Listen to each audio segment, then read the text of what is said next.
I have Beckerman. What up, Mark? I got my friend Umberto down the street. And Kyle, what's up, brother? We got Chris in here. What's up, Chris? What up, Mark? What's going on? Are you going to give us the NFT update? Oh, what up, Norman? Damien joining us. I want to know who the fuck is the real comic book community? Who? Is it this weirdo? What up, C-Bizzle? Station. Good to see you, Manny. Thanks for jumping on. What's up, guys? What up, Digger Jim? What's up, Travis? What up, dude? Mike would be a great guy to tell a story. What's going on, Blake? Scotty, are you involved? Hey, what up, Drag? Good to see you, homie. What up, BLC? How you doing, brother? What's going on, man? Remy Q, what's up, my guy? Hey, what up, Carrie? Yes, I Google things. I think it's funny though. What's up, dude? What up, LCS? You know anything about this? Circumstance, can you hum it for us? No. Dun, dun, dun, dun. What up, man? Spine6 crew in the house. Oh, you look especially shiny today, Phil. Trev, the shipping guru. What's up, my dude? What's up, Sagi? What's up, man? Rob's Fat Stacks. Are you here to stop FOC? Shout out to Frog Brawler. What's up, Alan? Comic Viking. You're right, guys. Cuffy's in the house from my guy Flo. What's up, baby? We got another first-time appearance. Great show tonight, Lady Fantastic in this Christmas. What up, Mad Spidey? Thanks for coming through, my Finally, man. get on one. I'm in for so much stuff. We got Papa in the house. What's up, man? Thanks for jumping. And you know, I'll be looking at asses and shit, and I seen little yoga pants coming out the nail salon. So I peeped the ass out, and I was like, damn, she thick as fuck. Turn around, TT. I was like, damn, nigga, what you doing out here with all this ass? Double cheeked up on a Thursday afternoon, hella ass. The sun is still out, my nigga, and it was just, I don't know. I mean, that's the whole.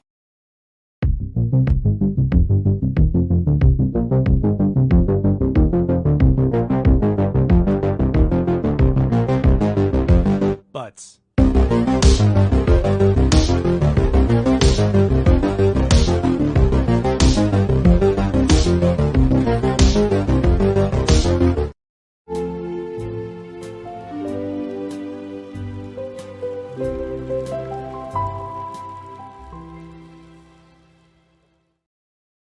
What up? What up? What up? It is Tuesday once again, and we are back for another FOC and chill. What up to all the homies? It is good to be back. Episode 81 of FOC and chill. Last week, things switched up. It was the first time that I was able to do the FOC since episode 11. So we went a long time without doing FOC, but we got into FOC last week. Will we be getting into it again this week? I'm excited to find out. Link is in the chat as always, and the people will decide. Are we going to talk about FOC, or are there other things going on in the community that the homies want to talk about? I know Darth Lopez, the man behind the multiverse, was talking. Speak of the devil, there he is. Was talking about jumping on, defending his bills. But what is there to defend? I mean, we're the champs. I mean, what else is there to say? No, I'm here to defend the outrageous comment that, forgive me, I forget his name, said that Josh Allen was washed up. Oh yes, Drew, I think, was saying that. Yeah, because I'm like, we can't fight for second place, bro. I mean, the Chiefs are the current dynasty. I'm an AFC guy, so I don't really hate on AFC teams. I respect dynasties, but last I checked, Josh Allen's numbers against Kansas City were better than Lamar Jackson's. I mean, in a loss, so it don't really matter. But I mean, that's what I'm saying. Who cares if you're both losing? It's tough. It's tough to talk about. You know what I mean? But Josh Allen is a beast, bro. He is. He is. I don't think he's washed. But Drew will take it all the way. He's not going to go halfway. He's going to go all the way. But no picks this year. But I do think that he's, Mahomes has made him his bitch, and I don't think there's any getting out from under that at this point. I'll be shocked if they ever beat us in a meaningful game, honestly. I think it's coming sooner than you think. We got Evil Mike in the house. My guy, what's up, Mike? Good to see you, man. What's going on with you? What's up, peeps? What's up, Marcus? What's up, Darth?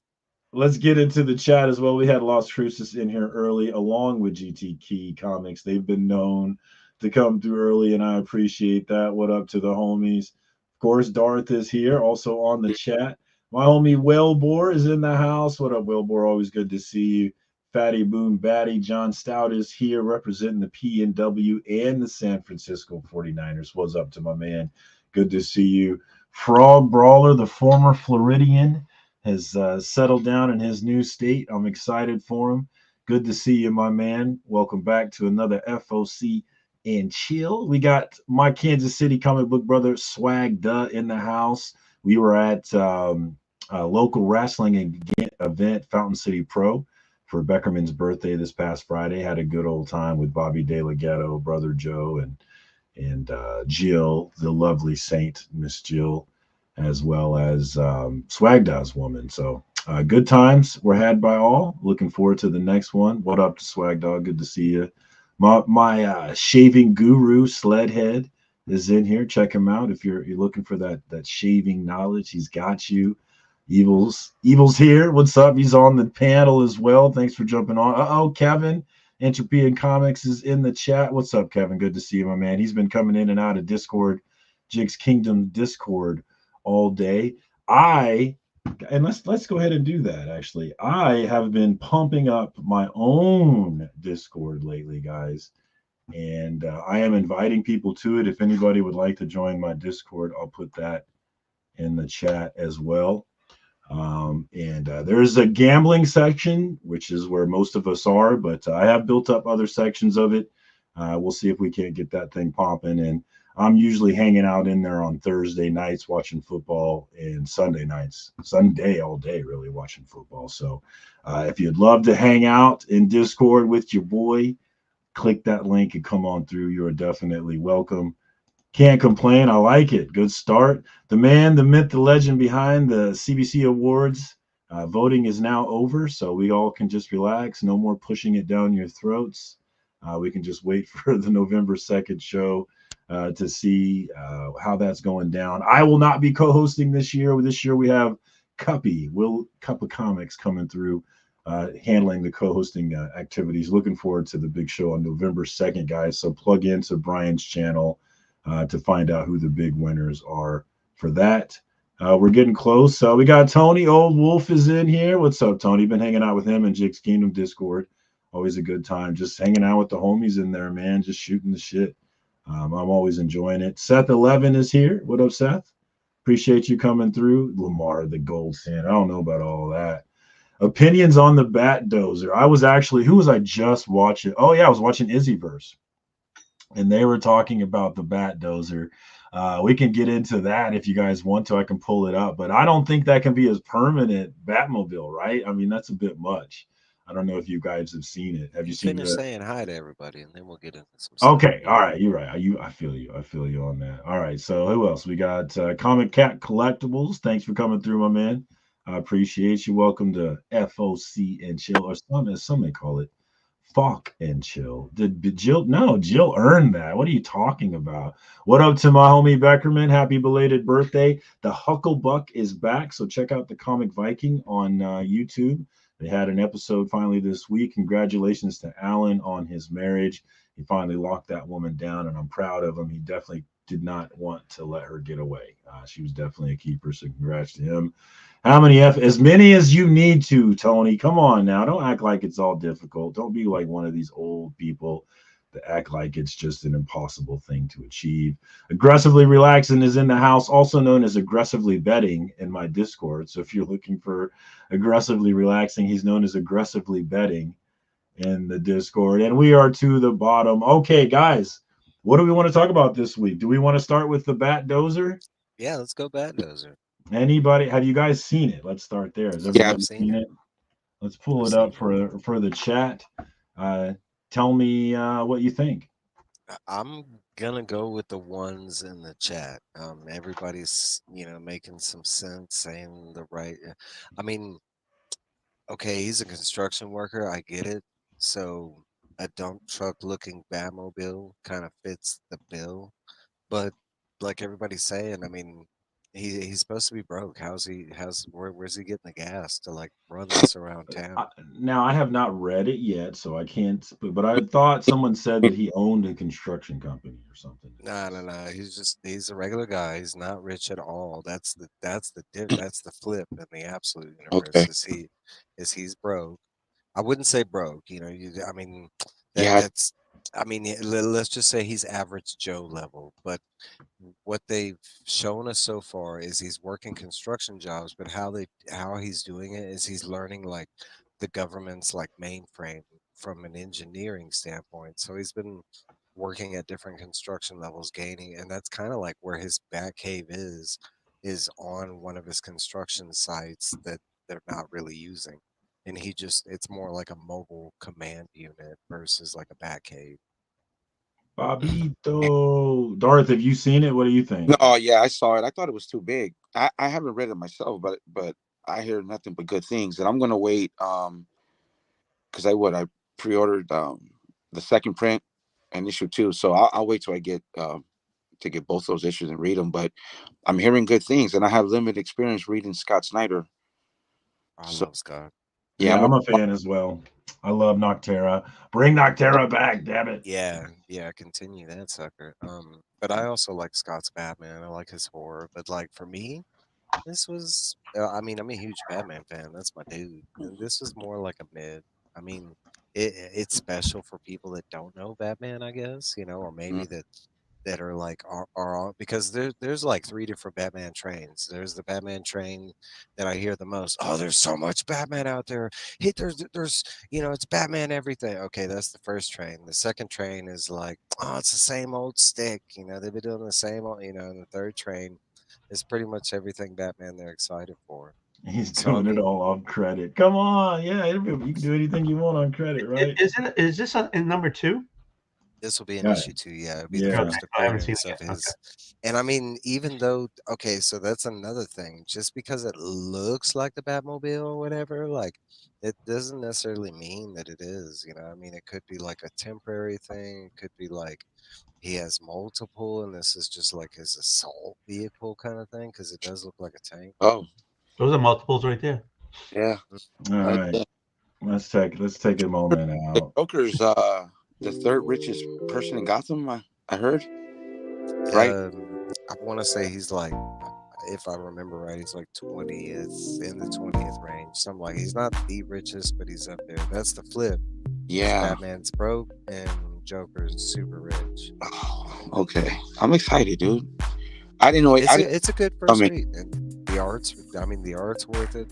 My complaint is like like I'm an old Batman, and for me, I it's love just you, Hannah. Hey, my only Marcus, I know complaint that we're not talking about it, but does she ever show him anywhere? No, don't you talk about my woman like that. She is far too dignified for such questions, and I'm not gonna tolerate such blasphemy. This is Hannah Waddingham. We're not gonna talk about her like that. Okay, all right. All right, sorry. Back to the subject. I apologize. Blame Phil for that. That was a great show, man. I love that show. Oh, she's so incredibly beautiful. I lose my mind anytime I see her. All right, back to the bulldozer. So for first issue, it's good. I'm not saying it's bad or anything. The art's excellent. The story say it is a first issue. So for me, it's like let's make it to issue 3 or 4 and see if it holds that value. But okay, so get into the first issue. My only complaint is everybody you run into, like whether it's Joe Schmo off the street or the dude that works the quickie store. Everybody's somebody that you know from Batman's lore, like Killer Crocs working at the gym, like all his best friends are, for me, there's no originality. Yes, like the script is flipped on a bunch of characters, but I mean, okay. I mean, all the characters, they were just. Why are you everybody's you're the first person I've heard that hasn't been I'm giving a about realistic this. because I am a Batman fan and I do read a lot of Batman, and this is not the first time that they've done this. And this year alone, we just got like Batman Gargoyle of Gotham, where that was like a whole new take on Batman. And that one, guess what? There was originality in it. All his villains were brand new characters. Like for me, it's the originality is the story here. It's not really like oh, this is a brand new bat. No, same sticking deal. For me, there's things that you lose because everybody's mentioning the same thing. He's big. Well, he's a wide Batman. He's like 4 people wide. Right. I mean, you lose stuff like that. It's not like he can really hide. I mean, look at the Batmobile. I mean, you see that running up walls or hiding Great in a legend. cave. I mean, what is he supposed to do with that? How can he drive around Gotham with that? Oh, where do you pocket? How do you hide it? I Yeah. mean, Everybody can see it coming. I don't know. Look. I've heard. Yeah, you're the first person that's been like kind of lukewarm on it. Everybody's raving. It's a good first issue. I'm not saying it's not. And I'm not Scott saying it's Snyder, not. good track record with Batman, right? Because Yes, he does. I do. yeah, I had that entire run, Yeah. bro. I never read it, and I sold it. I like sold all my DC books. Yeah, don't listen to Mike, guys. It's awesome. Go buy it. Spend $50 I give on you the an first honest print. opinion. Go Okay, ham. everybody else is like, it's great, it's good, go get it. You know what I'm super excited for? It's a DC comic that sold out like day one. Like DC hasn't had that in a long Yeah, I haven't. time. Yeah, I haven't read. The last I read of DC was what am I forgetting? I love these. The zombies. Deceased. I love Deceased. Deceased. But I like Tom Taylor, so I read a lot of Tom Taylor. The second prints are coming out next week, so you don't have to. Yeah. Oh, I'm pretty sure this will go to like 3rd, 4th. Yeah, dude. There's gonna be multiple reprints of this one for sure. Yeah, and like honestly, if you didn't get that first print, I'd wait to see how many prints this goes because getting the 4th, 5th, that'll be the more money staking. It was a ghost frog brawler. I got a ghost in my house, man. I will say I'm curious about the Joker because his whole stick. Okay, they like everybody's doing something a little different. Even though he is the Joker, he has a different gimmick. So his gimmick in this one is he doesn't like jokes. He doesn't allow people to laugh around him, and that's why they call him the Joker. So I'm kind of curious to that plays out because for me, it's like, what is the Joker to the Batman? Or what is the Batman to the Joker, I mean, already saying that you kind of get where I'm going at. So when you have like this person that doesn't like jokes, and guess what, guys? This Batman, he ain't joking either. He's just like the other Batman. He's not joking. It's not like they flipped the script on that where he's like Booster Gold Batman and he's like, hey, slanging jokes.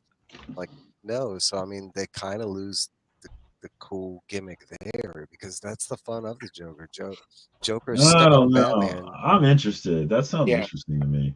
I mean, no. I'm not saying it's not. I'm interested to see where the gimmick, how they're going to use this gimmick because that's one of my favorite gimmicks of the Joker Batman. Joker is stuck on Batman because he's trying to get him to laugh. He's like the one dude that he's come across that he can't get to laugh. So how they gonna? I like the Elseworld stuffs. I like the retelling. Another one that I just caught up with today was the Dark Knights of Steel, the All Winter.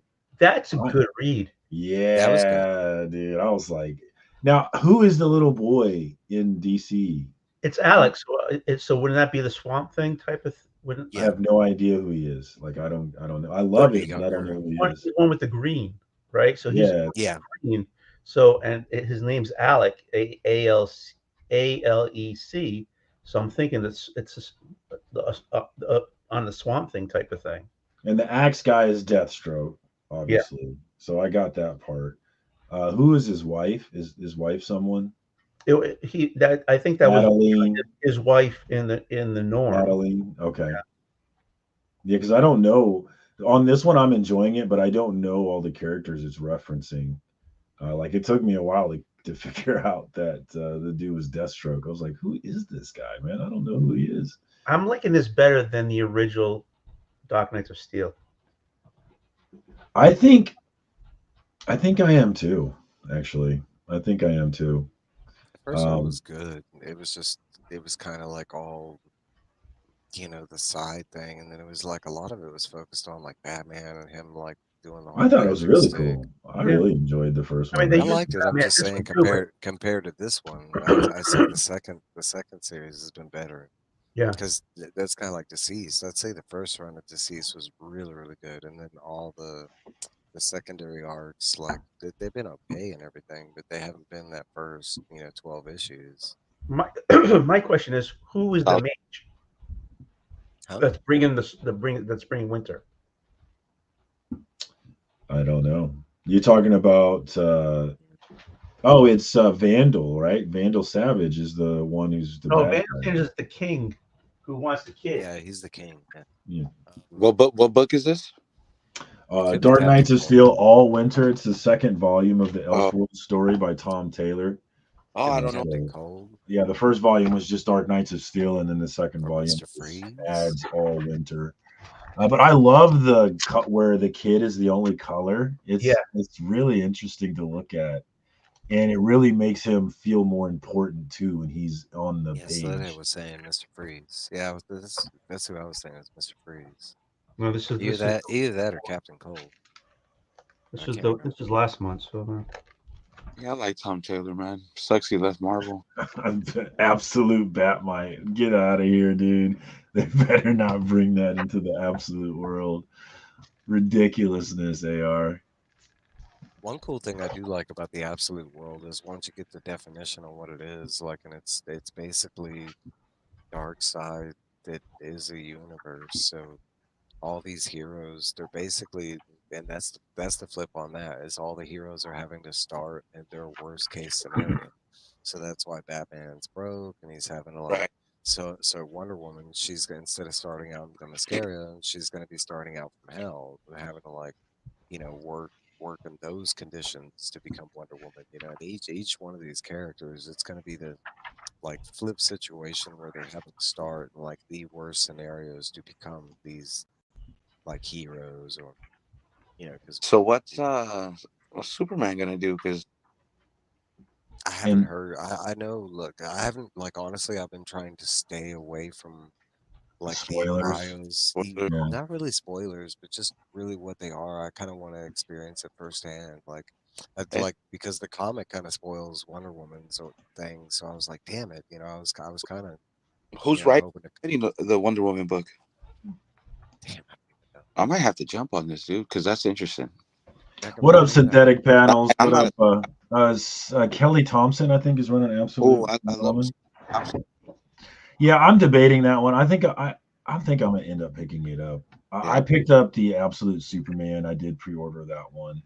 I think because I like the retail. I like the Elseworld stuff, man. I'm an indie comics reader. Oh yeah. Go ahead, Tony. The way these are only miniseries, right? They're only like 5 or 6 issues, right? I think so, because there is a big setup payoff kind of thing, where it's like they're all going to culminate into this like super powered dark. We don't even know right now, because how this is working is DC has its universe, multiverses, and all that crap in one area. This spawned separate from all that. Like Darkseid, literally, like, he's supposed to be immortal, and he figured out how to kill himself, because he figured out every time the multiverse expands, he gets weaker.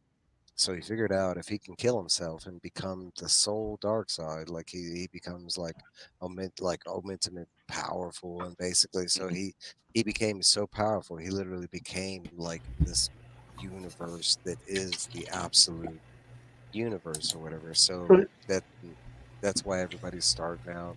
Yeah. So this is basically DC's version of the Ultimate Universe in Marvel. It is. Yeah, with different really payoffs. Well, okay, not 100% necessarily, and it depends on which Ultimate Universe you're talking about. I would, because the now Ultimate Universe for Marvel, it's supposed to be where the characters are receiving their powers, and some of these people, like for instance Shocker was supposed to go to this, his suit was supposed to go to the same guy.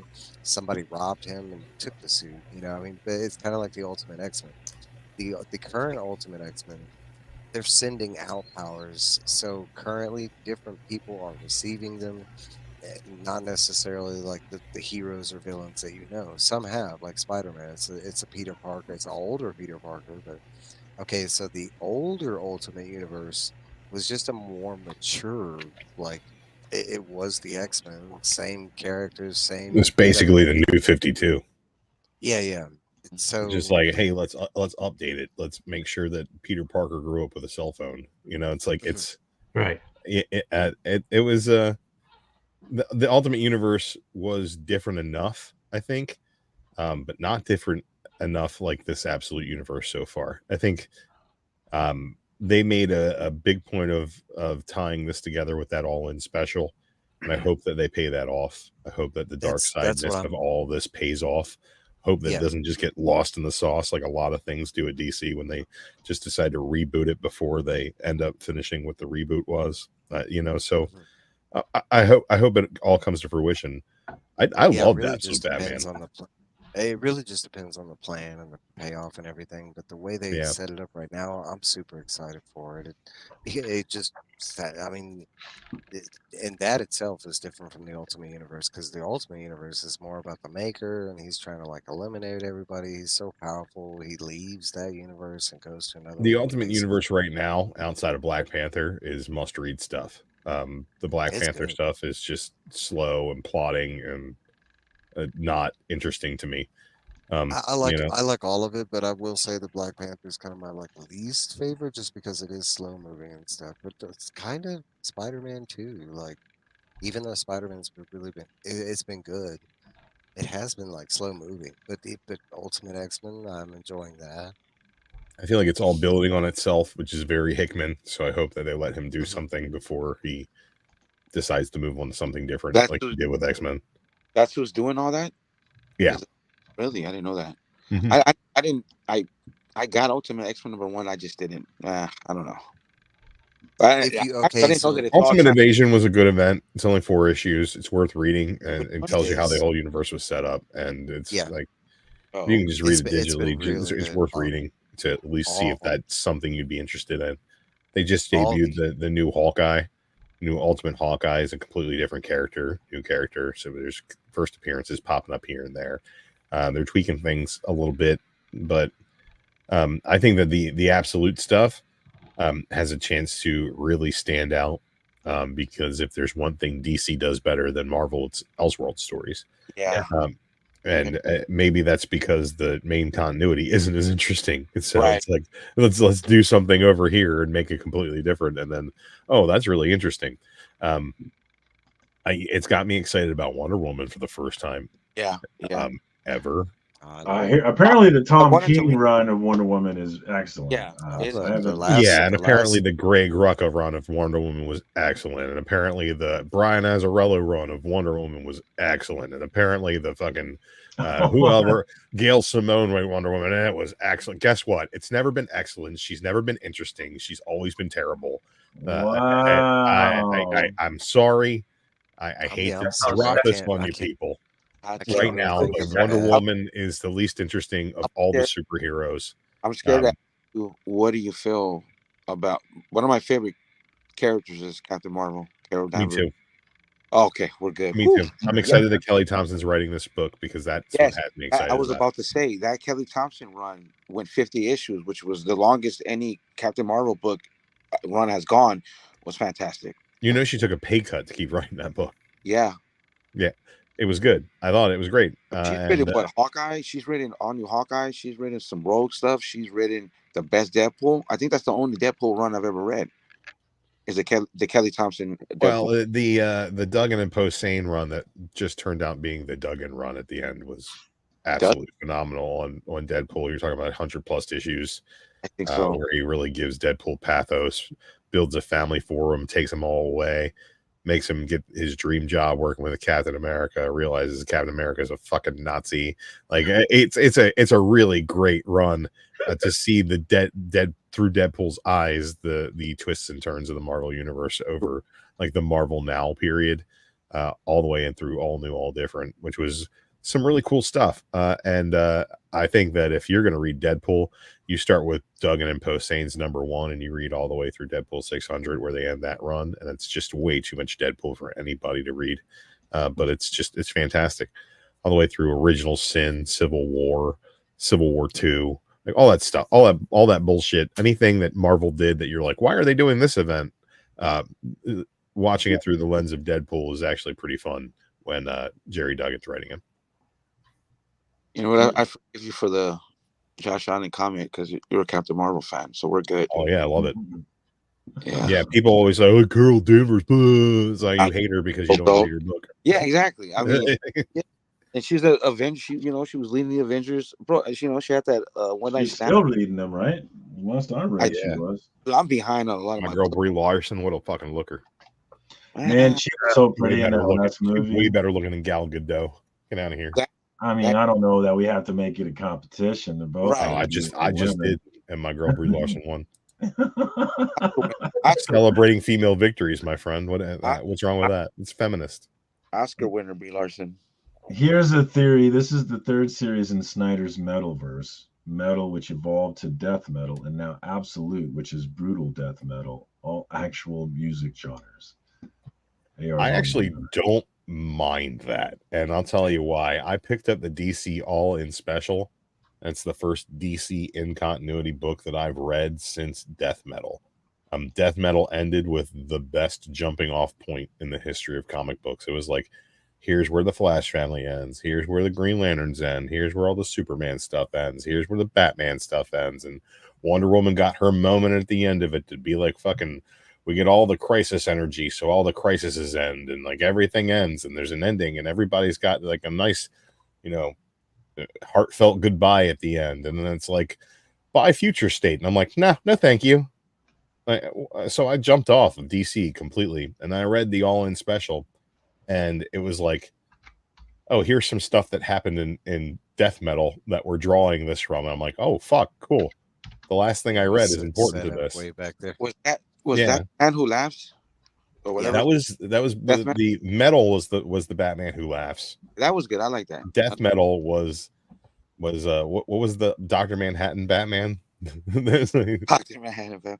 Dude, I was just talking about Dr. Bad Hatton. Yeah, he was absorbing everybody's powers. But that was Batman Who Laughs like meets Perpetua, which was like Snyder's big giant Justice League bullshit that he did for like 3 years.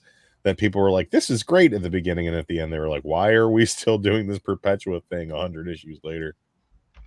But I liked Snyder's metal stuff. I think it was a little off the rails here and there. Oh yeah. And but it made it enjoyable as like just a big like smashing things together, event comic. And it gave me a really great jumping off point, which whittled my pull list down to like literally 2 DC titles, one of which was like an occasional Black Label book, and then the other was Mark Waid's World's Finest. And now Mark Waid and Dan Mora are doing other stuff, and I'm like, oh great, now I have to read it. So you jumped on DC? Are you more indie, or did you switch to Marvel? I've always been a Marvel guy. In my opinion, Marvel is comics. DC has a lot of stuff out there, and they've put out comics for a very long time. But when I think comic books, I think the Marvel universe. When I think Batman, I think the animated series. I think all the movies. Yeah.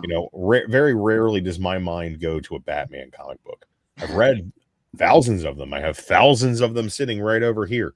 But when I think of Batman, the first thing I think of isn't comic books.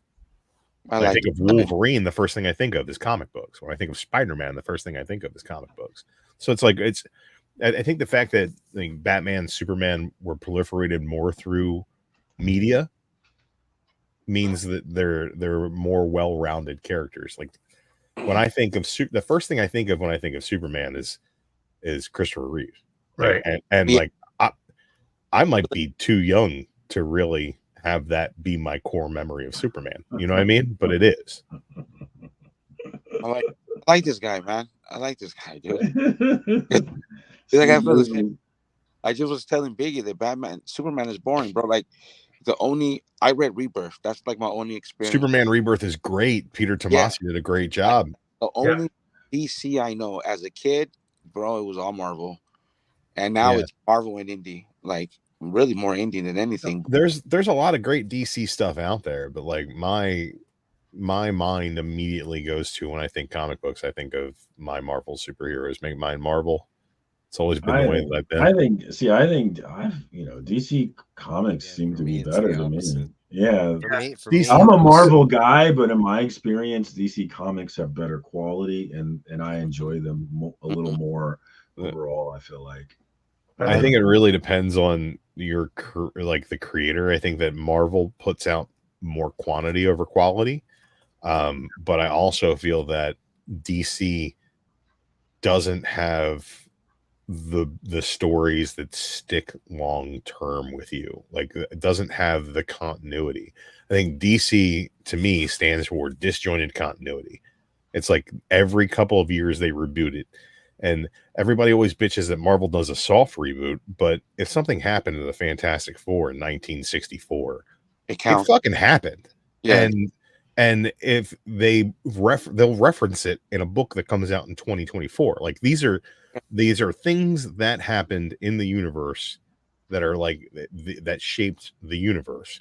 Right. Like, there are big things that change the universe over time, but never are they like, oh no, we're just going to do a flashpoint and then all of our books are going to go to New 52. They did it for like what 6 months with Age of Apocalypse, and that's really all they've ever really done that way.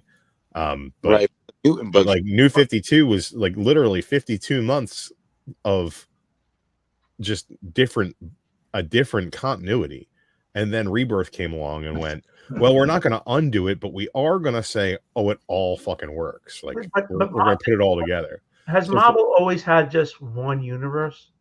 No, Marvel has a multiverse, right? So there's different multiverses in Marvel that like, and there's been books about hopping the multiverse. Like Exiles is a book about moving throughout the multiverse. It's a multiversal like crime fighting team. There's the Ultimate Universe. There's that's now I'm talking about. But they had that started in what is it, late 90s, early 2000s with the Ultimate Universe.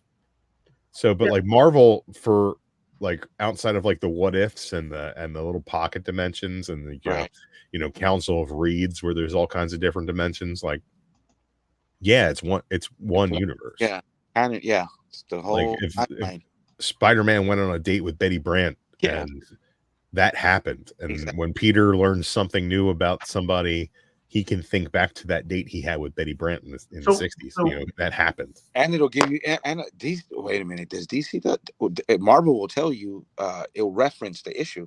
Like DC doesn't like to do that because it screws people up because they for too many times. Like there was pre-crisis, post-crisis, New 52, Rebirth. Now we've got whatever the hell they're calling this, post all in, where there's a new universe that has. It's like at the end of Dark Knight's death metal, they're like, oh, there's a new universe. It's not fully formed. And then after the all in special, they're like, well, it's fully formed now. It's the fucking absolute universe. Like, okay, but Marvel didn't have multiple universes where DC has been around. I was kind of would say has been around longer. So they're having they have by 15 years or so. They have the Golden Age character, whatever. You know what I'm saying? Right. So they're used to changing things, and where Marvel's basically just been constant. Well, Marvel's been constant since the Silver Age, where most of that Marvel stuff debuted, right? So like most of the Marvel pantheon developed throughout the Silver Age, right? But the Golden Age of DC is different than the Silver Age of DC, which is different than the modern age of DC. Like they're all different, right? Right. To the point where, like, at the end of the New 52, there's like 3 fucking Supermans flying around. Right. And that's what and they're like, well, how do we kill 2 of these guys off before Rebirth starts? It's like, right. It's just it gets to be a little bit much. It's like, oh, well, what's the first appearance of a Spider-Man? Well, it's Amazing Fantasy 15. Well, what's the first appearance of Catwoman? Well, which Catwoman are we talking about? Right. It's like, was it Golden Age or is it Silver Age? Are we talking about modern? Like, it's one of those things where it's like they're completely different characters based on when the publishing line happens. So it's like, to me, it's a little harder to fall in love with those characters and stick around with them. That's because Marvel doesn't have those ages like Golden, Silver. They have Silver Age, Bronze Age, and they don't have Golden Age because they didn't exist. He's saying they can't. You're talking about 40 years for Right. Marvel. Like, Ooh, I mean, that's why there is a gold and silver, and that's why Right. They don't there's have the history as DC does. continuity wise. Right. DC's only done it twice with Infinite and then 52 to Rebirth. It's 52 Post Crisis was a complete reboot. Then New 52 was a complete reboot. Then Rebirth was a complete reboot. And then now reboot means that none of that stuff exists after the reboot. The problem is with that is a lot of the stuff that happened in 52 does exist today.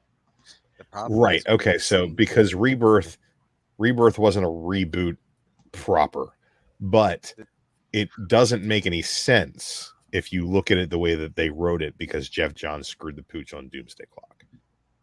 it's kind of like one of those things where it's like they've gone back and forth on what's continuity and what's not continuity. That's the problem with DC. Yeah, Marvel hasn't really had that issue because they haven't branched out and done right. Elseworld, stuff like that. Marvel has a way of saying when something's not continuity anymore to fuck off and get over it.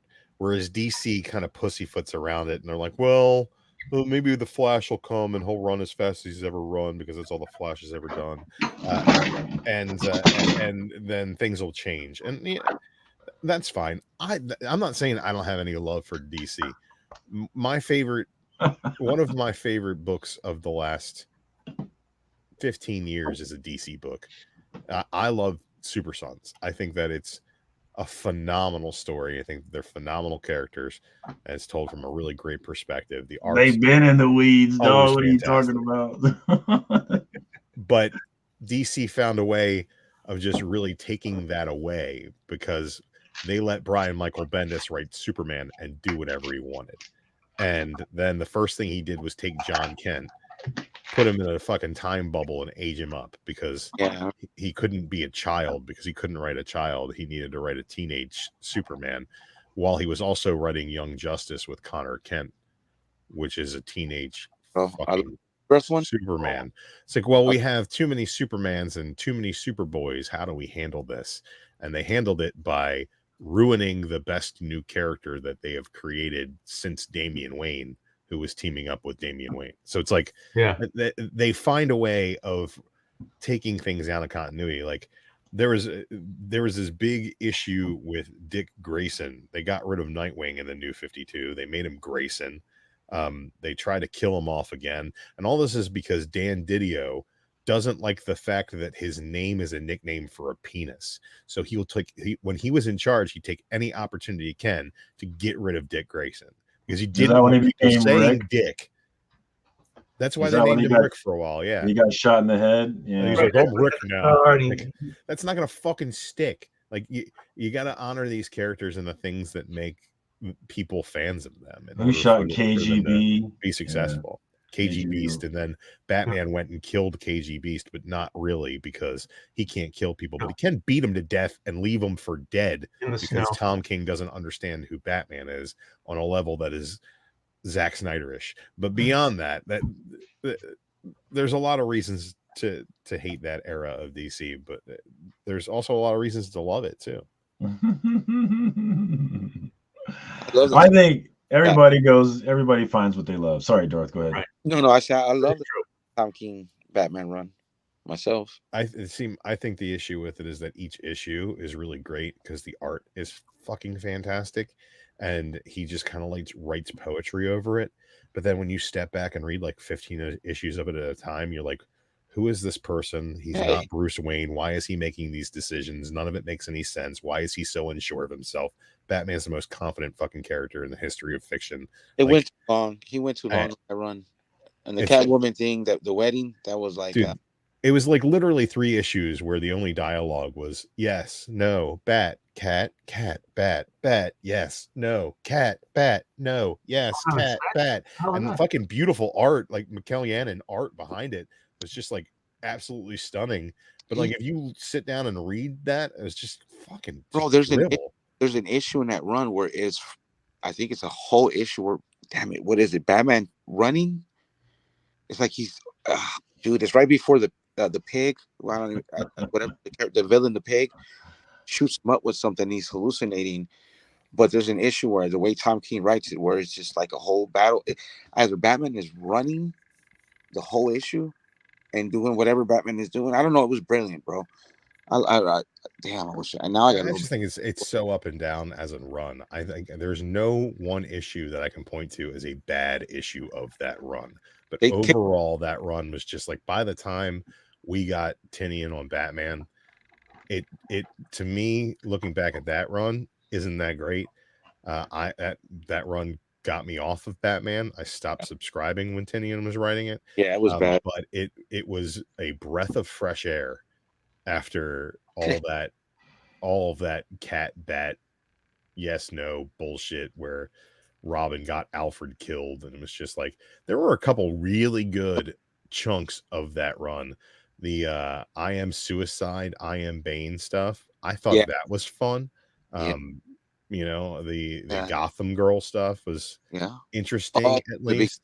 Yeah, dude. Yeah, you're right. See, too many of those issues though are just flowery prose with beautiful art, and it's like, I get that makes a good comic book from cover to cover, but when you put it together in collected trades, like, it doesn't read well to me.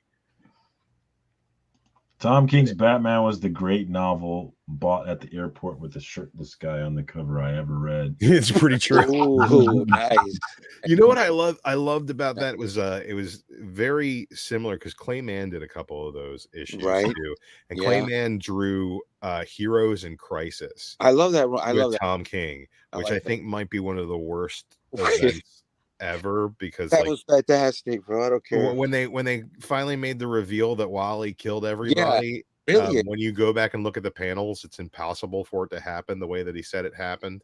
And the thing is, that book is like, it's all about like loss and trauma and therapy, but everybody is drawn, like even like the hot dog vendors in that book are drawn with six-pack abs dripping with sex, because that's the only thing Clayman can draw. And it's like everybody looks like a fucking Hollister ad. Yeah, just like Tony.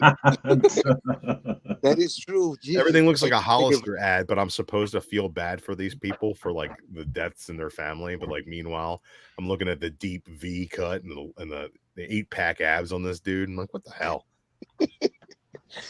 What up, not near man? Why are you knocking me for? Okay. You look great, because Tony. We can't stand how dripping with sex you are. I don't blame you, because I'm just way too much for you. Hey, well, America. It's a flood of emotion and fluids. Yeah. Fuck yeah. Coming to save the motherfucking day. Sledhead asks, what Vertigo title do you guys want to see come back? I believe Perry is saying Freedom Fighters America. Yeah. Anybody else have a Vertigo title? No.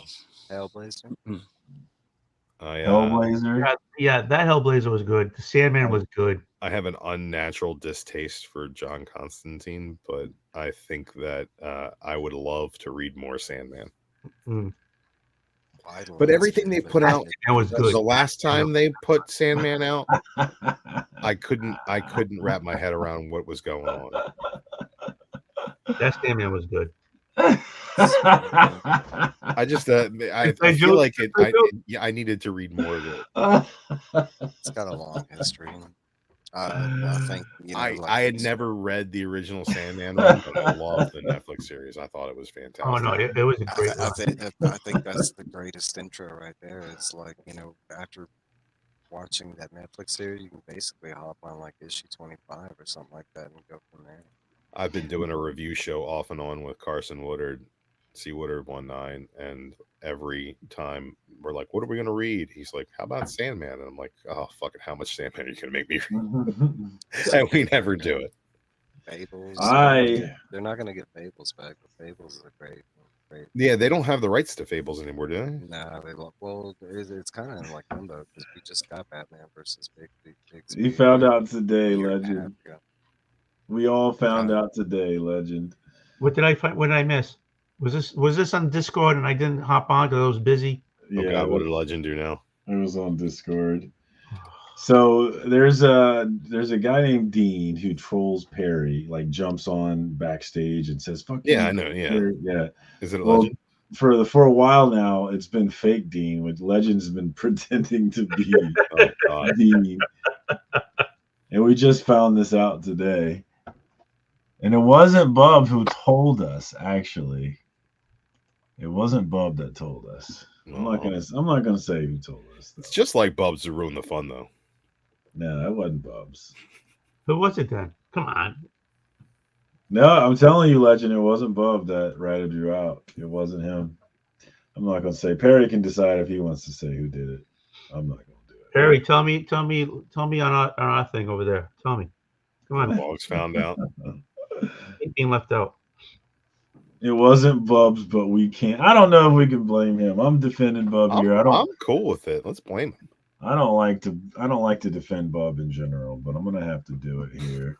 All right, here's the truth. It was Jigs. Ah, Jigs. You can't hide from the king. Yeah, Jigs Kingdom decided it was time for everyone to know. So there are some dope books coming out on FOC. What is FOC? Final Order. That's what I call it too. When I pre-order, I don't call it pre-order. I go FOC. Hell yeah, FOC. All right, let me put my glasses on so I can see. I like this Jorge Jimenez cover, but I'm a sucker for Jorge Jimenez covers. Jorge is very nice cover. It's a very nice cover. That's pretty cool. Jorge had me buying Justice League for over a year. I like this Alexander Lozano cover for Batman 156 quite a bit. Is that a regular cover, or is that a ratio cover? No, it's a C cover. Yeah. But anybody reading Batman? I Yes. still get it, but I'm behind. Did you get his money? Just hop back on. 153 was the first and all in. Yep. And I very much enjoyed it as an issue. I have some questions about what I missed, but I think that Zdarsky does a good way. Like that first issue of the new arc, he does a pretty good job catching you up, and then pretty much the things that you don't care about, he kills off pretty quickly in that issue. Okay, yeah.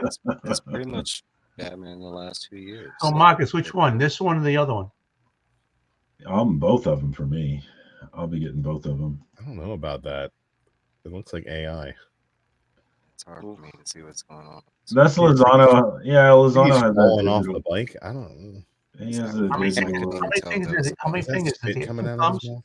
Does he have two thumbs? I can't see his arms. No, I mean, it definitely is digital. I don't know that we can say it's AI. That doesn't. Something about it doesn't sit right with me though. It makes me feel. We got Tony S. Daniel on the Tony Daniel. I like that D cover. Cover D. Yeah. Give me that D, Daniel. Yeah. Ooh. D.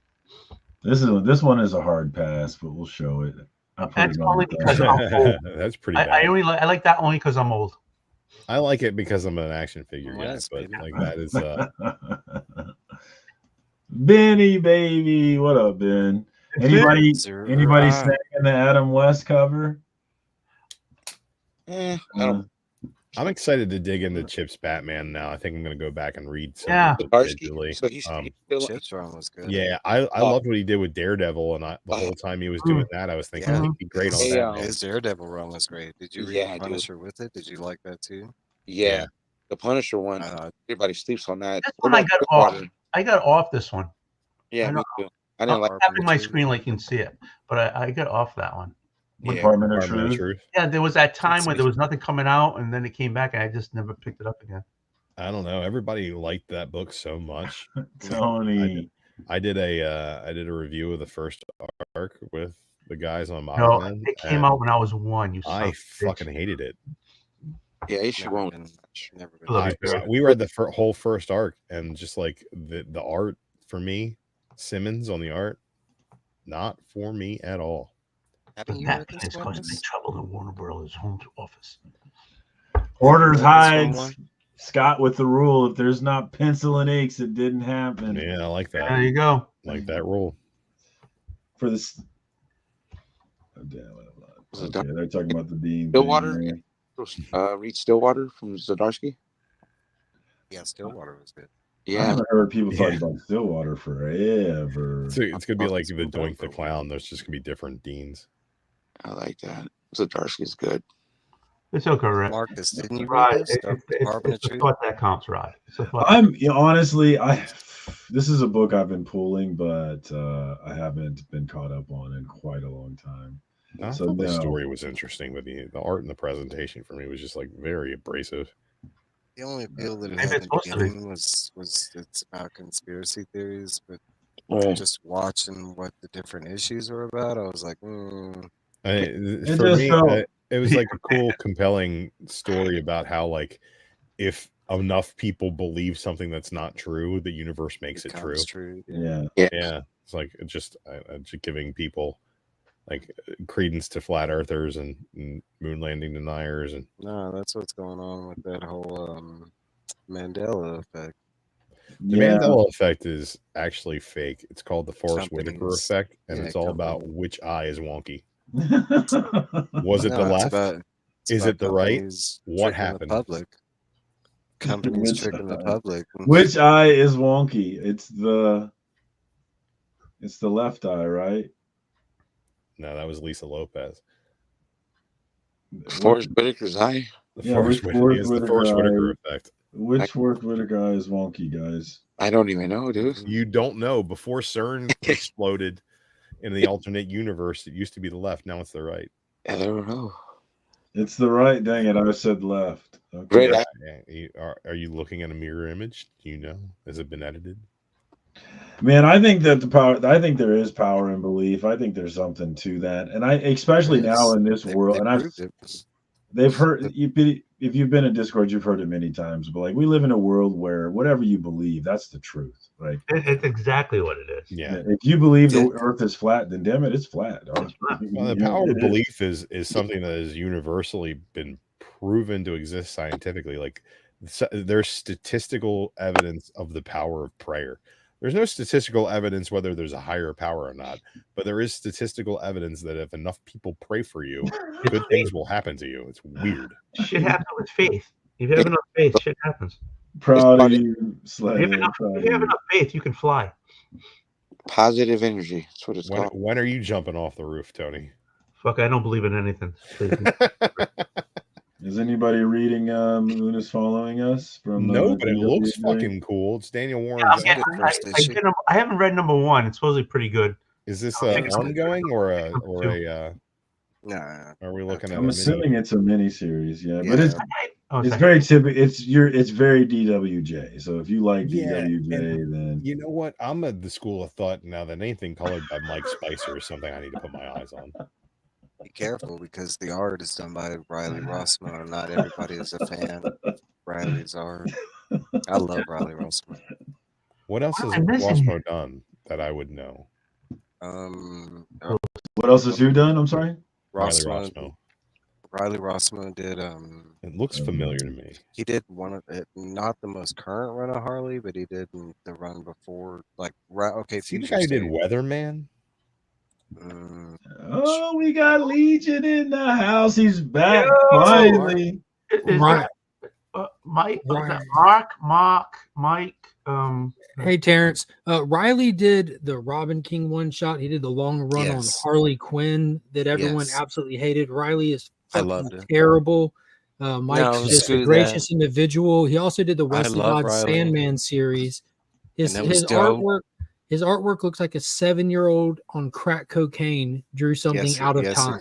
Yes, it does. And that's why I warn anybody that reads the series, because the story is fantastic, but the art. Did he do the cover here? Is that his work on the cover? That I'm not sure. He did. That does look like his work on the cover. I will say his artwork worked really good for the Dark Knight's Death Metal Robin King one shot. I did like that. Because you focused on Robin King, who's a kid who's crazy and everything was chaotic. So it fit the story really well. Harley run. It was the same. It was the same thing with Harley, because she was all crazy. Have you read this one yet? Have you read number 1 yet? I have. And it's good. Not. Okay. Yeah, I was slow to get it because D-Dubs didn't do the interior, so I'm just going to pick up the trade. He's not doing the interiors on Transformers anymore, and I think the quality is maintained. Yeah, 100%. But that's he's still doing layouts, though, isn't he? He's doing the A covers, and what is it, Jorge Flornez or something like that? What's the guy's name? And that, not Jorge Corona. Corona. Yeah, Jorge Corona. He didn't do the last. His art is very similar to D-Dub, so it wasn't a harsh change at all. So Corona worked with Scotty Young a lot. He did the Me You Love in the Dark, which I thought was good. Fantastic and just different enough. And he also did his own book, Feathers, which was an all ages kind of fantasy book about a bird boy that came out maybe like shout out to Bird Boy. Fucking phenomenal.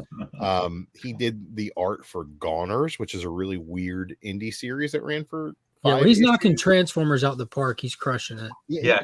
Somebody else did the last issue though. Who was that? Marcus, whose cover is that? This is that Yvonne's? Yvonne, yeah. Yeah, that's Yvonne's cover. Man, I love me some Yvonne, my dude. I've been picking up everything that this universe has been given, but I don't know about this. I don't explain this one to me. Okay, so but Peter J. Tomasi and Francis Manipold makes me want to read it. I didn't know that Tomasi was doing Rockefellers. Is he doing that one too? Are they tag teaming that one? Yeah, he's writing it. Gotcha. Yeah. So the Rockefellers, it's basically like Swiss Family Robinson out of time kind of thing instead of out of place.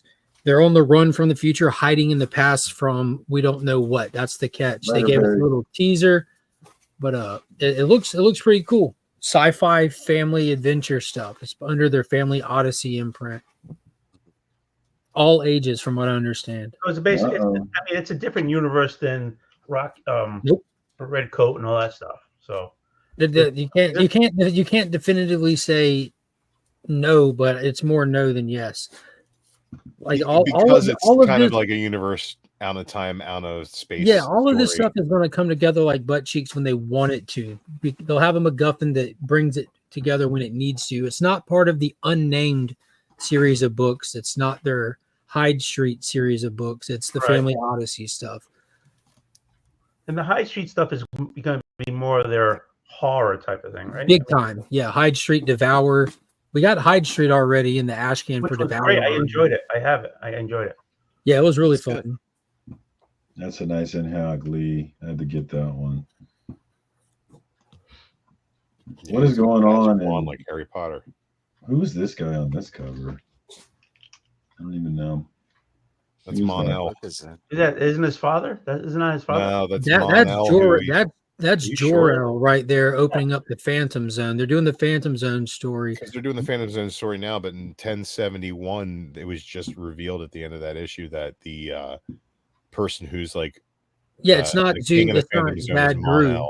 Yeah, it's not Zadru, it's Mon-El who's hiding as Zadru to hide underneath what is it? How do you say it? Aether is the big villain, Aether's watch. Have they announced that yet? Because I just read 71 this week, and I don't want to say what number I'm on the. But they did the reveal of Mon-El, but the big bad guy is Aether, who they introduced in the first issue of this new story arc. But yeah, Mon-El's not necessarily the big bad guy. Aether was at the beginning of 1071, though, right? Yeah, he's the dude with the cloak and the claws and stuff. He's your big bad guy. Blah, blah, blah, blah. Creature Commandos. The only thing I really remember about that issue is that Mon-El was at the end, and then that was the reveal. Colin Keenan and Connor were playing baseball, which was fun.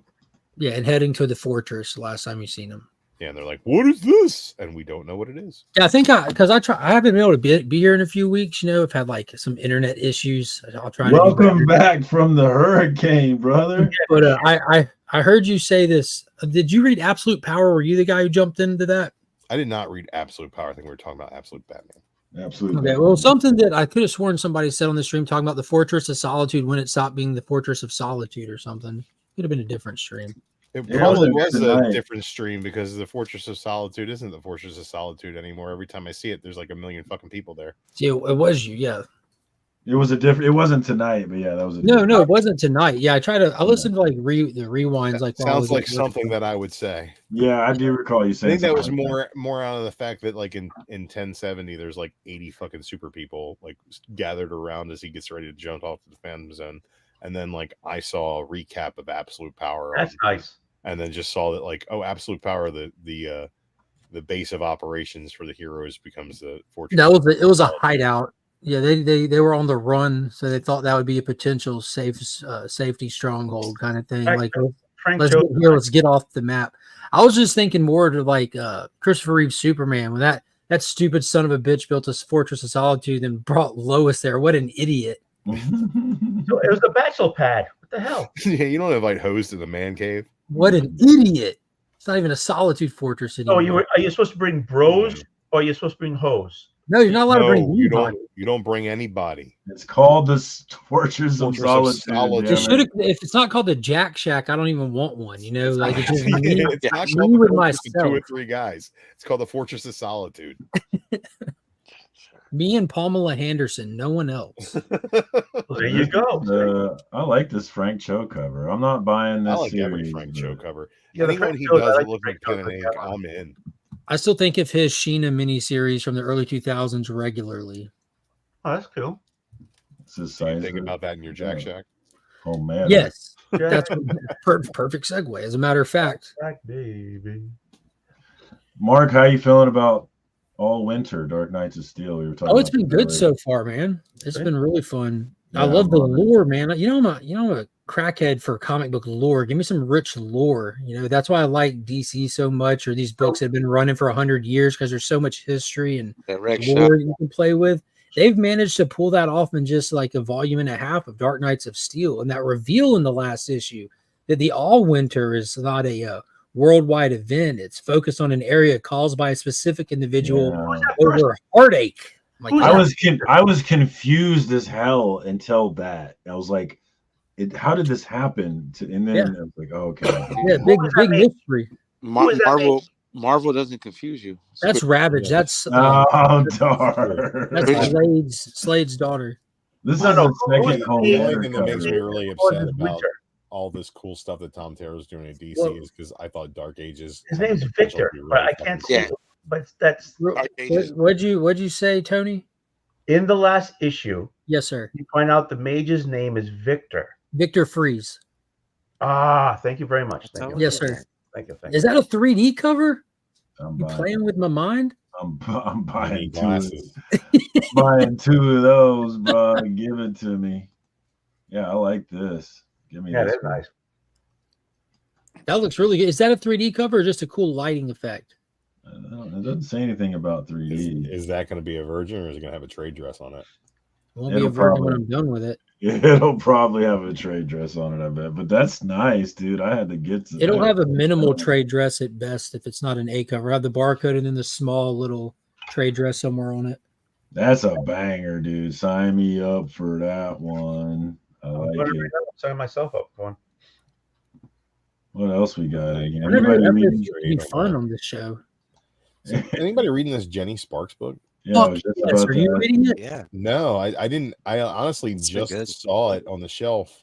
Look, so a couple days ago, and it was when like issue 3 was the only one they had. When issue 3 showed up at the shop, I was sitting there reading it. I was going through like all the books that week, and I get to Jenny Sparks, and I message my main man with Pots and Pans, Sector 2815. I message Paul, say, bro, just wait till you read Jenny Sparks, book of the week. Wow. Yeah. And my opinion changed after I read Wonder Woman, but this book has been fantastic. Definitely a black label.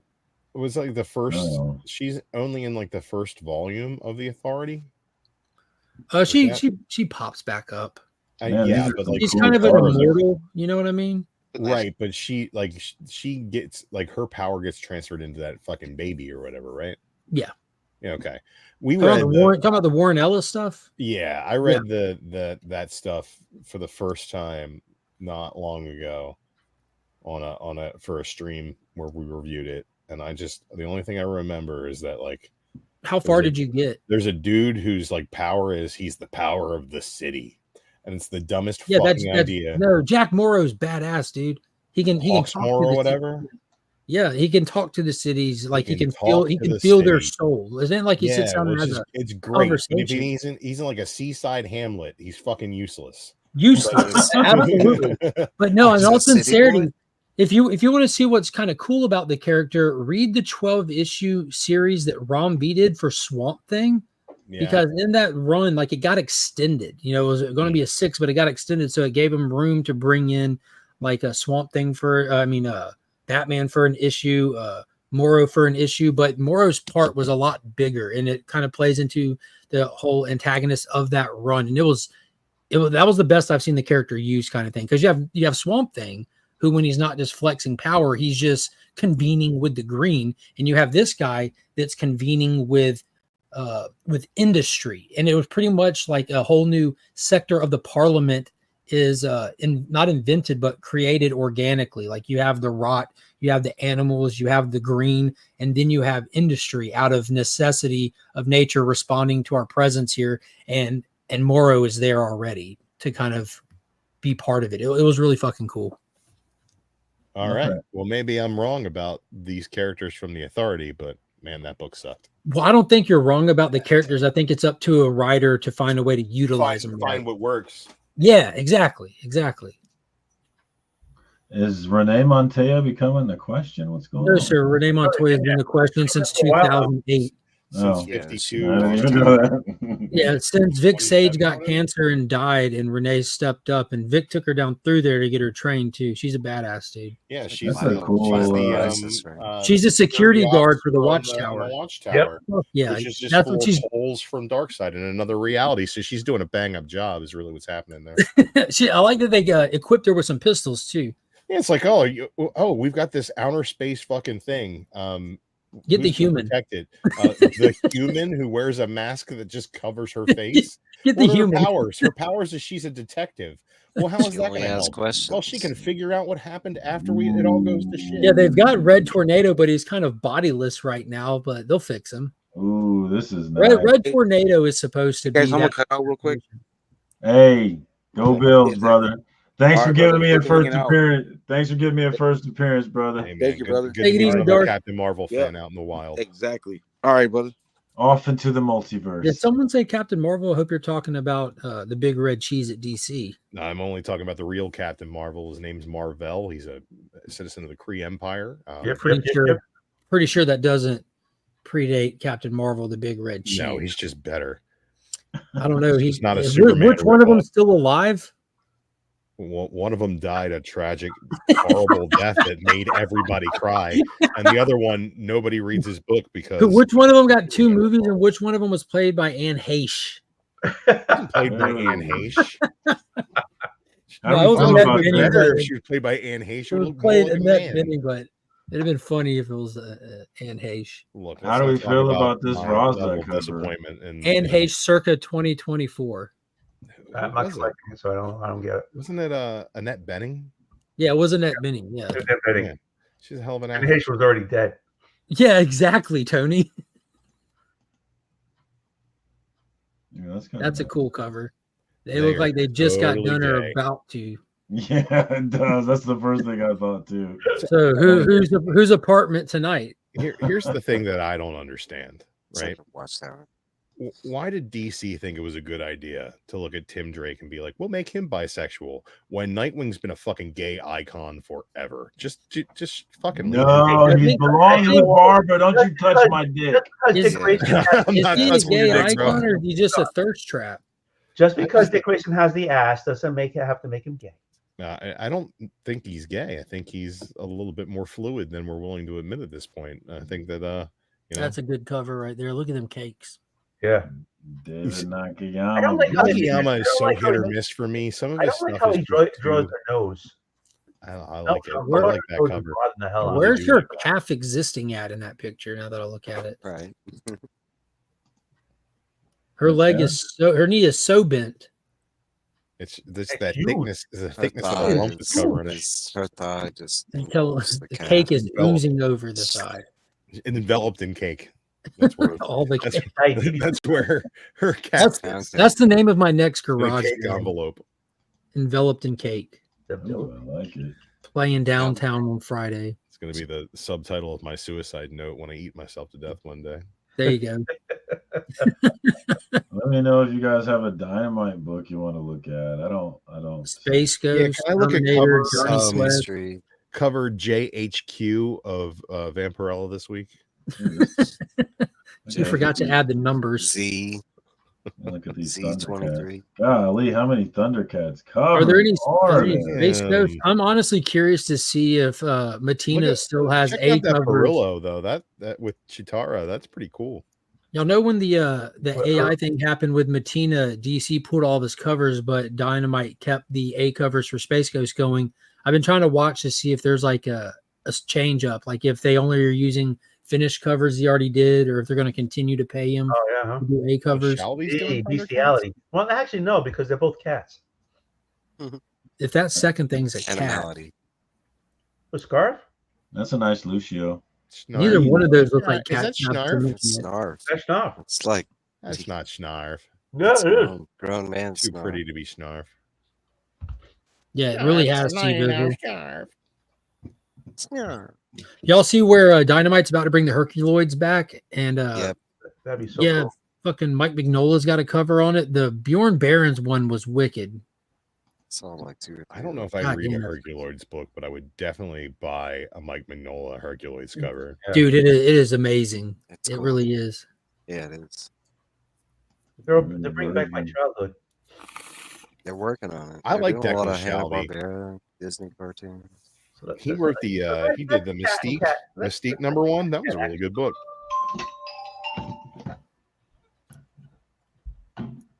No. Yeah, Silverhawks too. That's all. Oh, here come the boobies. Burrito's got a bunch of covers this week. It looks like. What is the street date for the books we're looking at? Not November 27th. Yeah. God damn, you're really playing ahead, don't you? I mean, this FOC, this is how you get your discount if you order it before Monday. I forget every store does stuff differently.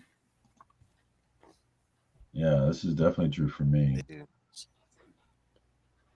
All right, guys, I'm gonna hop off.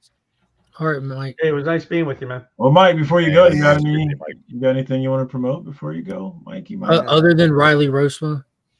Yeah, check out Harley Quinn Volume 4 by Riley Rosma. It was excellent. His art is the best part of that series. No, not really. In 2 weeks, Stephen King. That's about it. You say Steve McQueen? Stephen King. Lightning McQueen. Lightning McQueen. We've got a snarf in here. Ka-chow. Oh, that's what it is. Ka-chow. There's someone say snarf. Ka-chow. I know. Is that Dean? Snarf.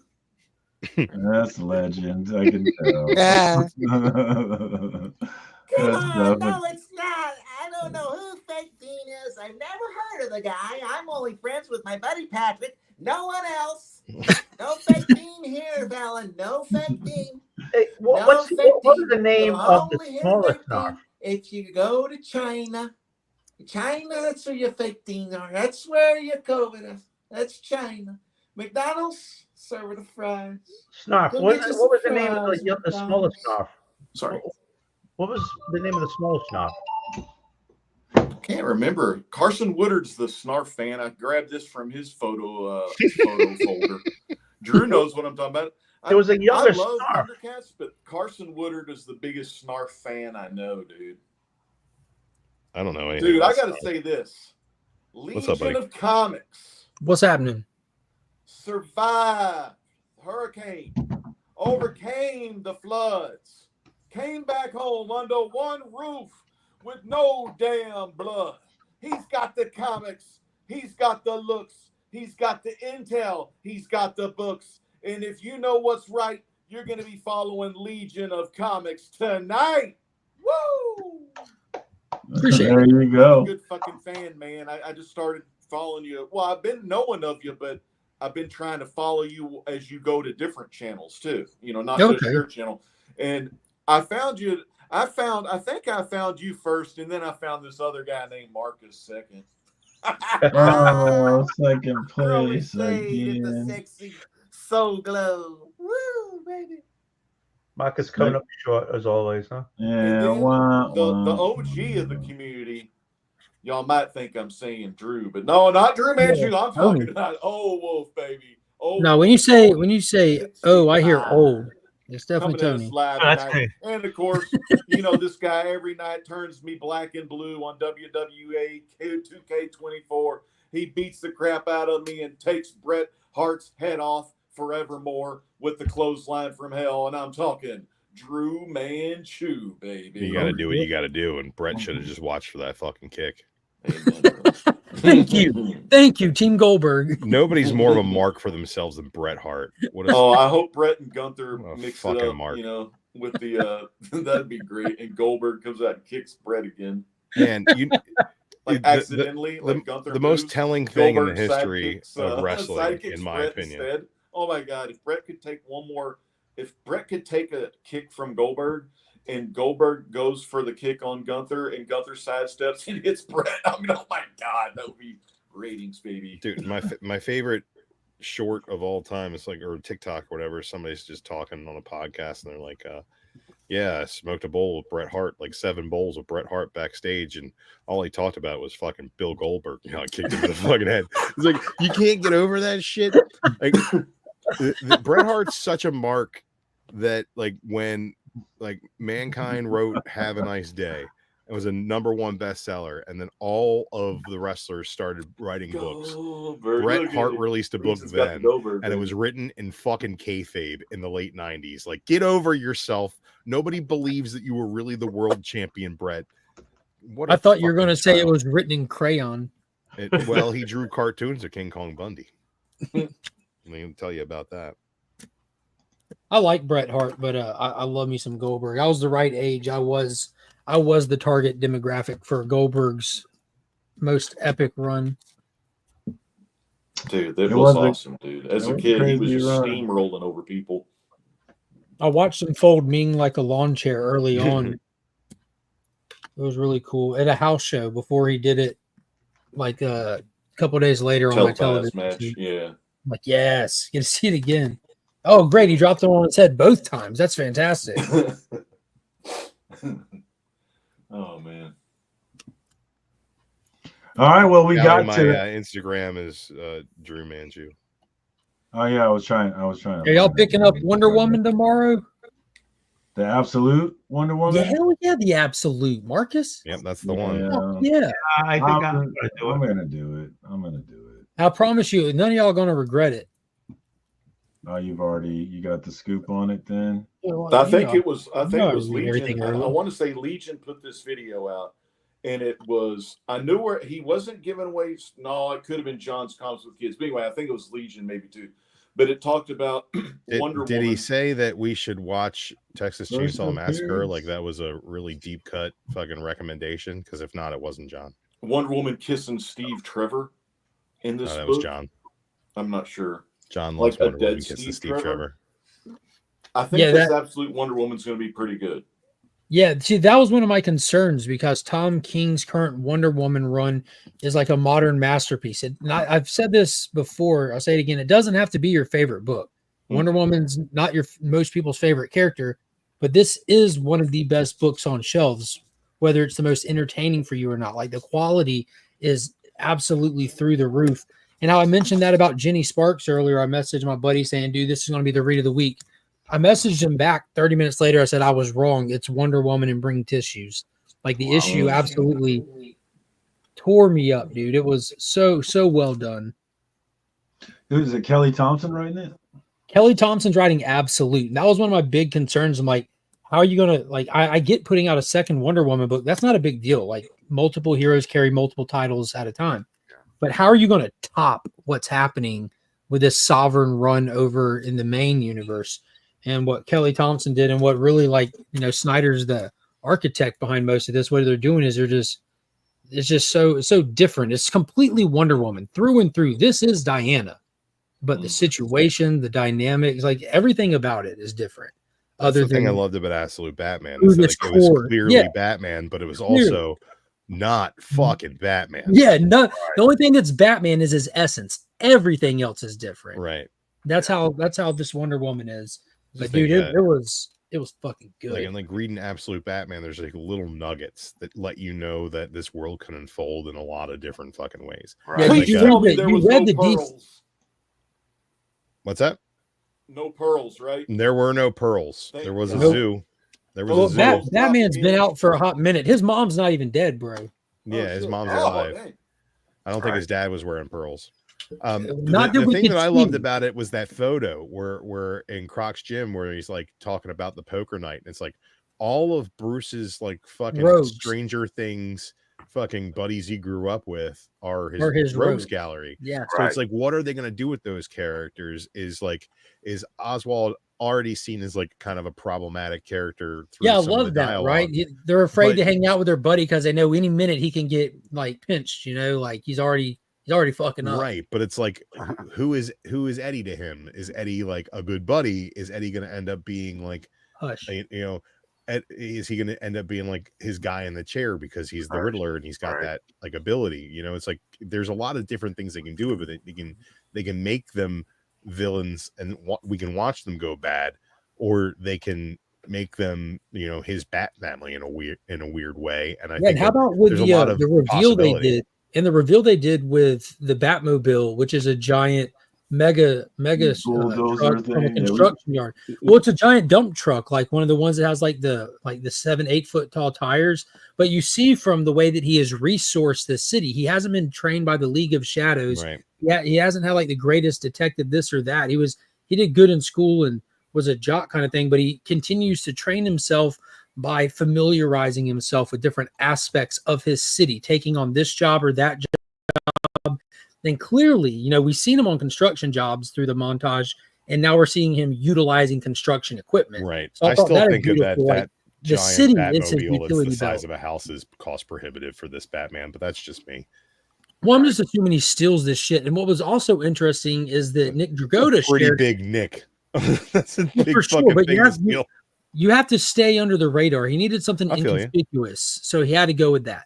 But Nick Dragotta shared a picture of it and actually put in the comments like, yeah, blah, blah, blah. And believe it or not, this is not even its final form. So I don't know if he's driving a fucking transformer or what, but there's more to it. It's not the final form. What the hell? This isn't even my final form. Yeah, that's the Wes Craig cover. It's odd. Frog Brawler, that's a Pegasus, but from hell. It's just bones of a horse, my man. Wes Craig is so hit or miss for me too. I really love what he did in the All-In special, but like every time I see some like a splash page from him, I'm like, what is that? Yeah, I'm not a big fan. I don't think he's like the hero style art, but that dark side story worked perfectly. Watching like the it's just angst and the different. anguish of the Spectre being ripped into dark side and those shots, that's perfect. But as soon as I got to the Watchtower, I'm like, yeah, that doesn't look like Superman's face anymore. I want this cover, guys. Let me check this one out. I bet it's sold gorgeous. out. Oh, it's not. Oh no, it's $45. No, thank you. Is that the 1 in 50? Yeah, the 1 in 50.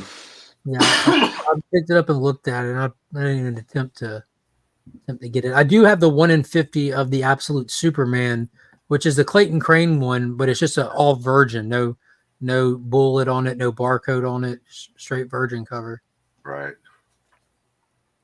Ooh, I just pulled the trigger on the 1 in 25 though. F it. For which one? Wonder Woman? Yeah, Wonder Woman. My man. Who did the cover on the 1 in 25? Get you some super Dan checks. Panosian. Dan Panosian. Oh wow, I thought he was doing like a store exclusive with Midtown or something. That's Hey, you can $1.25. put your That's PayPal the one with up. the orange background with the lightning, right? Donate today. Here, I'll get to it here. I got that one ordered. The blank. This one right here. Oh, dude, that's fucking gorgeous. Yeah. Yeah. I said, I go use that ahead. one Go sold ahead out. and give me that one, dog. I'll go ahead. And What's the A cover? That's the one I'm getting. The A cover is the Hayden one. Oh, okay. Riding the Yeah, I'll get one. Riding the Pegasus. The A cover is nice too. I was showing that. Yeah. Pegasus. Pegasus.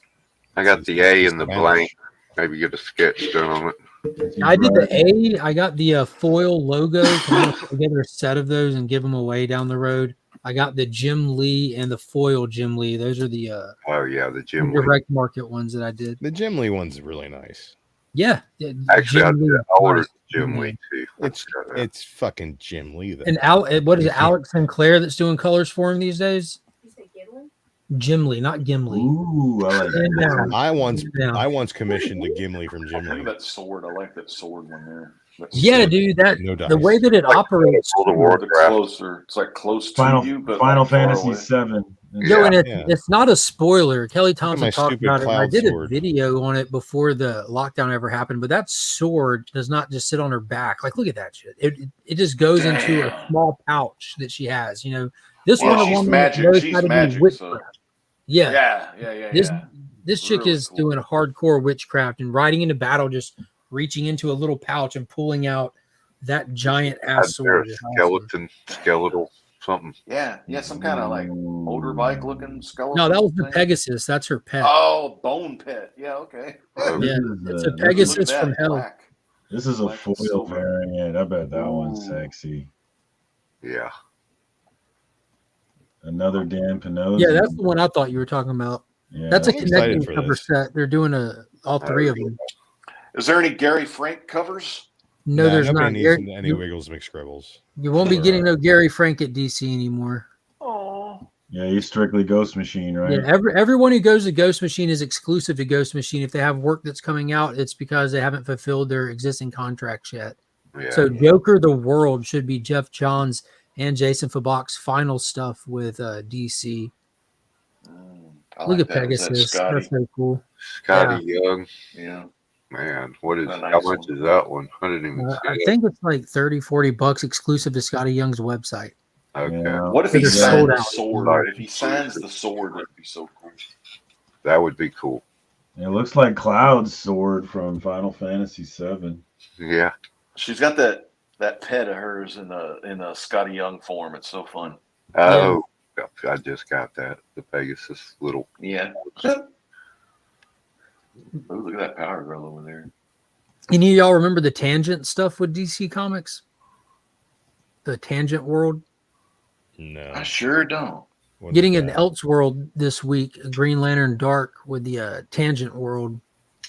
Kind of crossover, huh? With the Green Lantern and yeah, I got DC Universe app. I need to look that up and try to get what those stories are if they have them on there. Yeah, it's just an Elseworld, just different takes on characters and stuff. And I think those were like late 90s, early 2000s at the earliest, but or the latest. I like those Elseworld stories. Yeah, they're cool. This is the official movie prequel comic book series. Anybody pulling this? Alien Romulus? I love the movies, but I'm not pulling it. I like Avengers versus Alien. The definitive.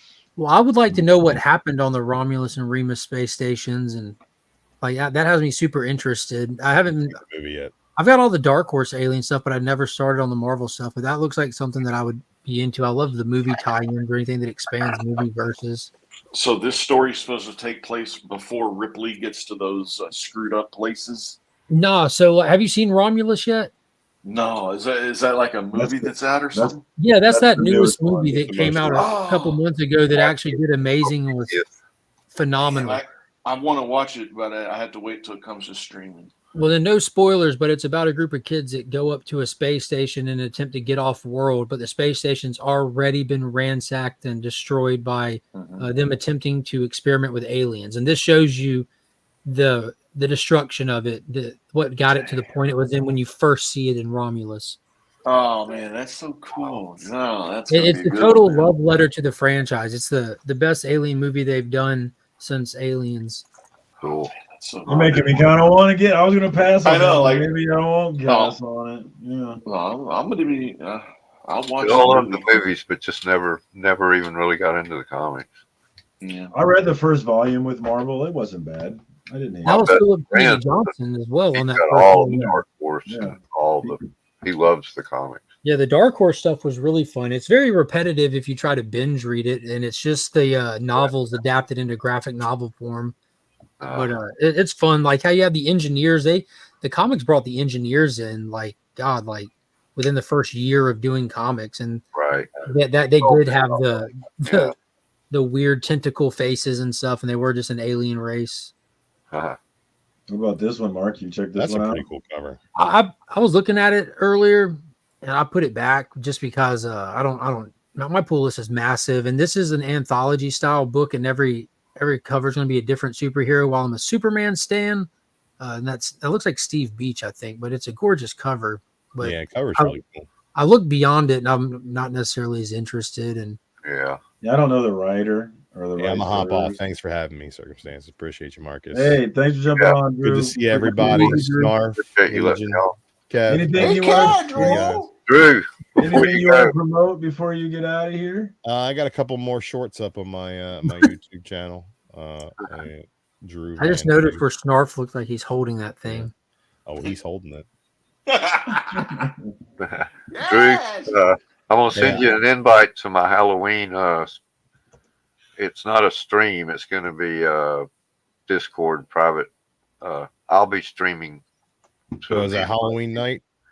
Yeah, the Billy Strings. I will probably be tied up, but oh, brother, where send me the link because I definitely want to check it out if I'm around.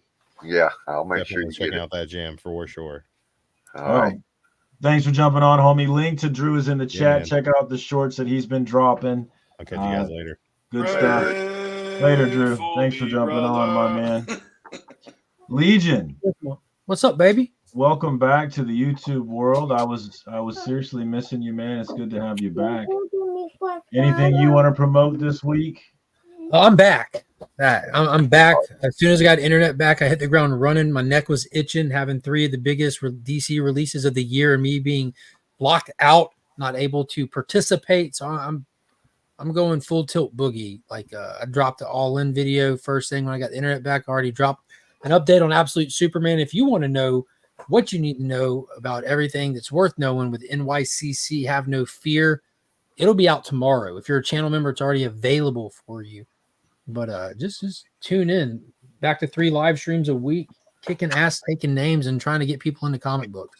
That's what it's about, baby. Let's push this comic book culture, get these nerds plugged in, bring them back. Nerds. Buy more comics, guys. Check out Legion of Comics. He is back full time.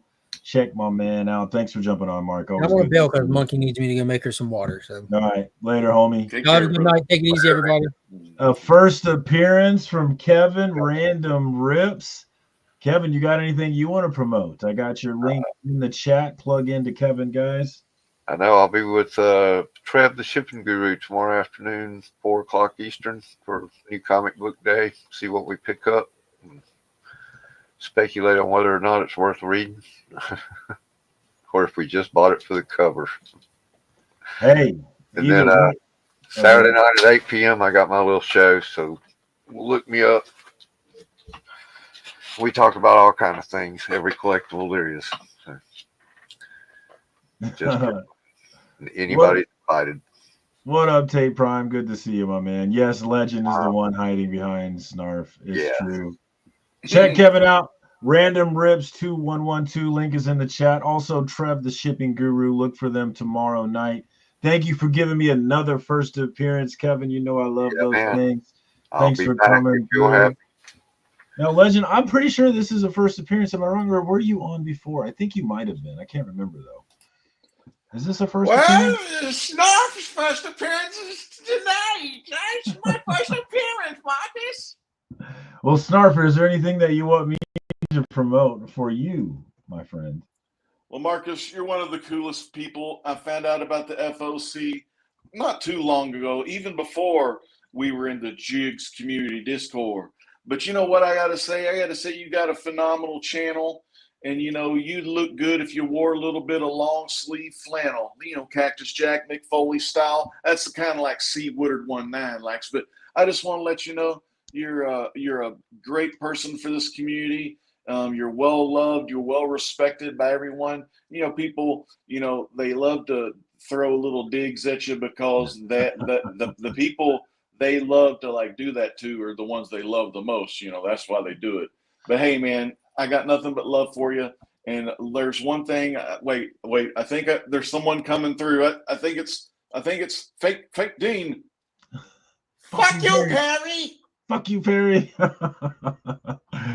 Wow, dude, 2 weeks in a row we got to the FOC. We even talked a little bit about New Comic Book Day. I sold a couple of books here. I definitely bought some books I wasn't planning on buying and added some books to the list for tomorrow. So I think we accomplished some things. Anytime we sell more comic books, we're doing what we want to do around here. Say yes to FOMO. Buy more comics, guys. Let's keep this thing going well into the digital future, man. But that's all I got this week. Yes, I'm live, CJ, but I'm getting out of here. But good to see you. Look for CJ's Kickstarter coming soon with Tate Prime, Dismay Comics, and some other cool people, man. Looking forward to that. CJ, good to see you, my brother. Bobby, thanks for coming through, my man. Lisa, thank you so much for coming through. I appreciate y'all all the time. This has been the 81st episode of FOC and Chill. And that's all I got this week, guys. Until next week, peace.